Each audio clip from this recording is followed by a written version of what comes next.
Coucou, c'est Claire.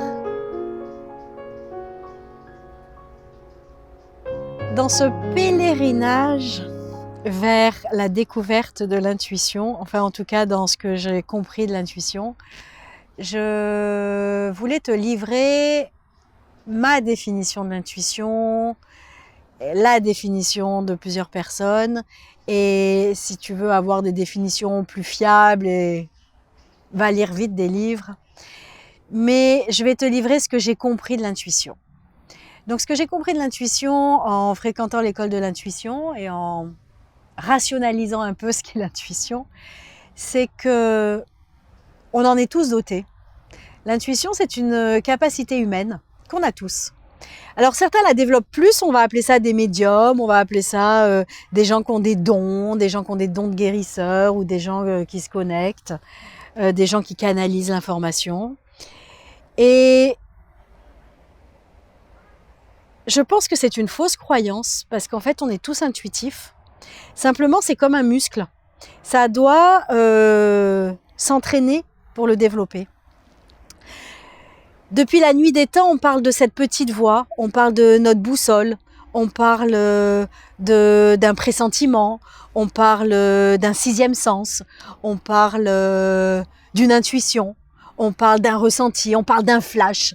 Et donc en fait, on voit bien que on a tous eu des pressentiments, on a tous eu des visions avant que quelque chose n'arrive, on a tous pensé à quelqu'un qui, au moment donné où on y pense, il se met à nous téléphoner. On a tous cru entendre la voix d'un ange. On a tous eu beaucoup d'expériences avec cette voix intuitive.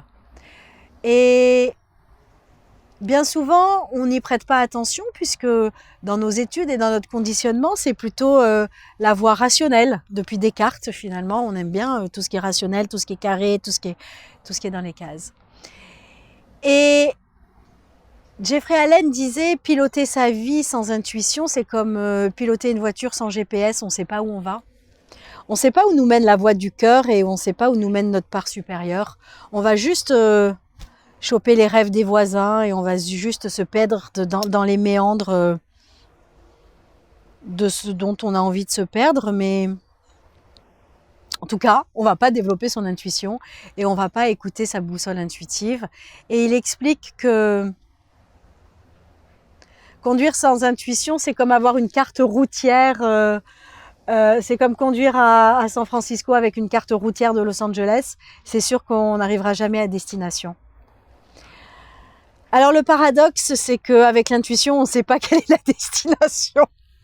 Donc merci au GPS et merci à Jeffrey, mais pour avoir expérimenté un peu la création intuitive, je peux te témoigner qu'on ne sait pas où elle va. Pas plus qu'un plan d'action bien rationnel et un tableur Excel qui nous met plein de chiffres théoriques sur un papier pour expliquer comment on va doubler son chiffre d'affaires en 10 ans ou comment on va doubler son chiffre d'affaires en 2 ans, qui sont que des hypothèses hypothétiques qui n'arriveront jamais.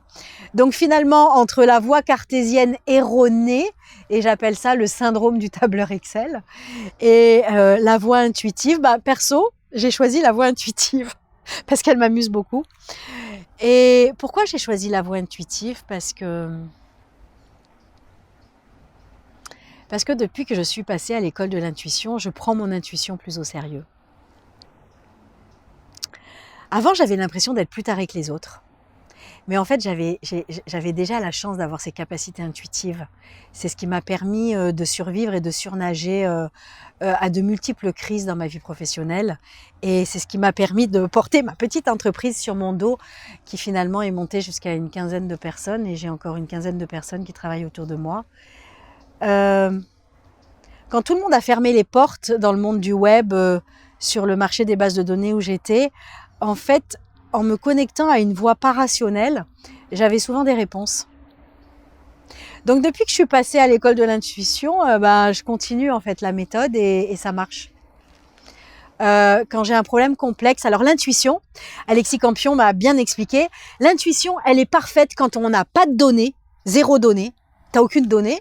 Donc du coup, tu vas essayer de te connecter à tes ressentis et tu vas essayer de capter l'information. Et l'intuition, elle est parfaite et ça, c'est très bien quand par exemple On cherche un lieu à l'aveugle ou on cherche une épave dans la mer, on a 0 données. On ne sait pas où est l'épave. On va faire appel à des intuitifs et on va avoir des informations sur où est l'épave. Et l'intuition, elle est parfaite quand tu as trop de données. Et moi, dans mon métier, j'ai trop de données.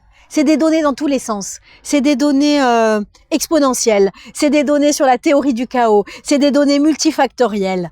Donc en fait, finalement, elle ne peut pas prêter à rationalisation.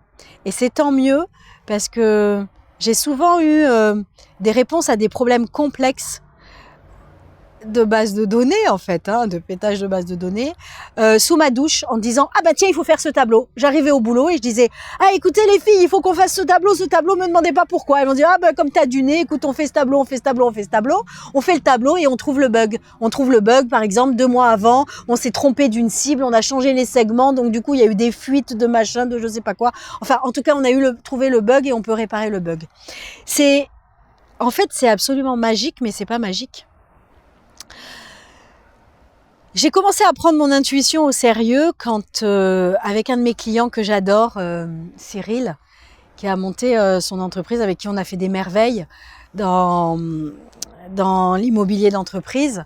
On est parti de 0 et à la fin, il collectait 130 millions d'euros dans ses fonds immobiliers. Cyril est un homme brillant et hyper rationnel, mais en tout cas c'est un vrai entrepreneur. Et donc souvent quand on a voulu élaborer des opérations nationales pour faire connaître son offre et de petits déjeuners, lui alors il moulinait la France, il faisait comme ça, et moi la solution m'arrivait en disant mais non, avec les forces de données qu'il a, avec les machins, avec les trucs, avec les bidules, tout ça, avec je peux pas expliquer comment je faisais mon raisonnement, je disais il faut faire les petits déjeuners dans 6 villes en France, ces villes-là, et comme ça, et comme ça, et comme ça. Et lui, comme il allait dans un raisonnement rationnel, eh ben en fait, on était complètement à l'opposé et je me sentais toujours plus tarée que les autres. Et du coup, je m'énervais, je disais mais non, mais tu sais, tout ça, je savais pas exprimer, je savais pas expliquer. Et du coup, ce jour où on a monté une opération nationale et on a écouté le Big Boss, on a fait les petits déjeuners dans une 50aine de villes françaises pour finalement, d'annulation en annulation, de non-remplissage en non-remplissage et de loi de probabilité en loi de probabilité, on est arrivé à faire les petits déjeuners dans les 6 villes que j'avais prévues et avec, enfin voilà. Et là, je me suis dit, waouh, il y a 6 mois quand même, j'avais eu de façon intuitive la réponse. Et là, j'ai commencé à prendre au sérieux le fait que des fois, je raisonnais pas comme tout le monde. Et raisonner pas comme tout le monde, c'est oser écouter son intuition. Donc finalement, si tout le monde écoute son intuition, je raisonne comme tout le monde.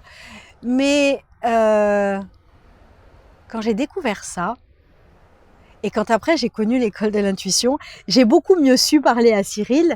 Et à chaque fois qu'il avait des idées très arrêtées, très cartésiennes, très rationnelles, je lui disais « Cyril, alors j'ai entendu tes solutions, moi j'en ai d'autres, mais je sais pas comment te les exprimer pour que tu m'écoutes. » Et donc du coup, et ça marchait. Parce que du coup, j'ai guisé sa curiosité et il m'écoutait. J'ai dit, je peux pas t'expliquer pourquoi, mais moi, je ressens que cette voie-là et cette voie-là, elle serait plus juste pour ton entreprise. Et du coup, souvent, on arrivait à des solutions à mi-chemin. Et ce qui est délicieux, c'est quand on commence à discerner le pouvoir de l'intuition et le pouvoir du cerveau rationnel. Et ben du coup, ça m'a permis de faire de plus en plus confiance à mon intuition, même si elle me déroute un peu chaque semaine. Et ça m'a permis de remettre les choses à leur place et de mieux parler à des gens qui sont hyper cartésiens et de plus les choquer et de plus essayer de leur faire comprendre comment moi j'arrive à ces solutions, mais en tout cas de me respecter. Donc voilà. Donc cette voix d'ange, la voix du cœur, le pressentiment, le 6e sens, cette impression, voilà ce qu'est l'intuition. Merci de m'avoir écouté et à bientôt pour la suite dans notre cheminement au cœur de l'intuition.